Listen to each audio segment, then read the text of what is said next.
Hi, I'm Lowell, and this is my DSARI home energy audit. First, we'll be going to the background, then the audit, then quantification, and then asking what did we learn. Firstly, I'm currently living in the Doyle, which is a apartment in Dinkytown, about 1,000 square feet, 3 bedrooms, 2 bathrooms, with 4 people living in it. Several electricity-based appliances, such as an electric stove, an in-unit washer and dryer, and climate control. Energy use is very situational. However, for a 2 to 4 unit Midwestern apartment, that's usually about 511 kilowatt hours per month, with about half of that energy going towards climate control appliances. Our energy bill last month was $55.76. Considering the current price of energy is 11 cents per kilowatt hour, that comes to about 506 kilowatt hours, which makes sense considering the studies show that is about 511 is the average. The 8 appliances I've chosen to measure are an LED light, a fan, a monitor, a toaster, a TV, a laptop, a small electric grill, and a phone charger. And here are their average watts and watt hours. Here are photos of the measurements for the devices. To log the time that I used each device, I used a daily log. For my own personal items, that was just myself making sure to log the time that I use them and convert that into hours for this. For communal items, I did ask my roommates to write down on a piece of paper the times and how often they use things. And so I'm trusting them for what they had written down. And then for the toaster, because that time and energy changes depending on the level, we did for this week just keep it at level 4, which lasts about 2 minutes and 30 seconds. For the constant power device, for which there are several, but one I'm focusing on here is the fan. For this, it was important to find both the voltage while in use and while it's off, because sometimes there can be phantom voltage, but thankfully, phantom wattage, but this time there was not, thankfully. It used about 22 watts while it was on, and I used it for about an average of 6 hours per day, which translates to about 18 hours off.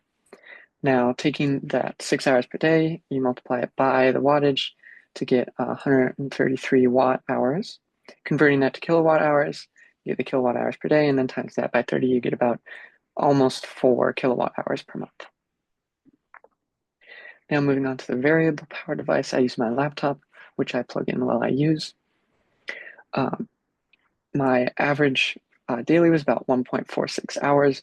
When I measured it, I used it for about 2 hours and found that it used about 0.05 kilowatt hours.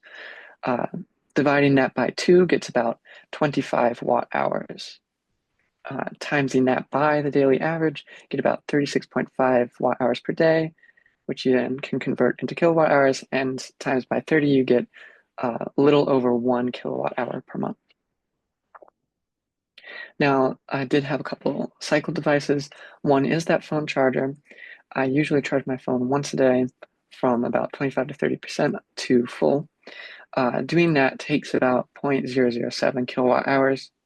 And with that happening once a day, that is the kilowatt hour per day value. And then timesing that by 30, you get about 0.21 kilowatt hours per month. And then for the light, it was important here, as with the fan, to measure both the watts when it's on and also to make sure when it's off that there aren't any phantom watts.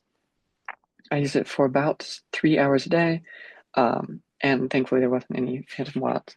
And so just having to use the 9.5 watts times 3 hours, you get about 29 watt hours, which then can be converted into kilowatt hours, and from there into the kilowatt hour per month, which is about 0.8. Here is the final data with all of the devices. The final kilowatt hour per month total is about 11.58 kilowatt hours. And so finally, what did we learn? Well, This 11 kilowatt hours only accounts for about 2% of the estimated energy use per month, considering that a lot of energy goes towards climate control, lighting, refrigeration, laundry. It's no surprise that these smaller devices don't use as much. When looking at the online wattage or compared to what I measured, it's pretty similar, and already the devices I'm using are on the lower end of that scale. Cutting back, I could probably save about 4 kilowatt hours per month by turning off the fan. Not using the grill could save a little bit. However, the replacement could use more. That would be a place to study that. And reducing watching TV could also decrease that amount. Thank you.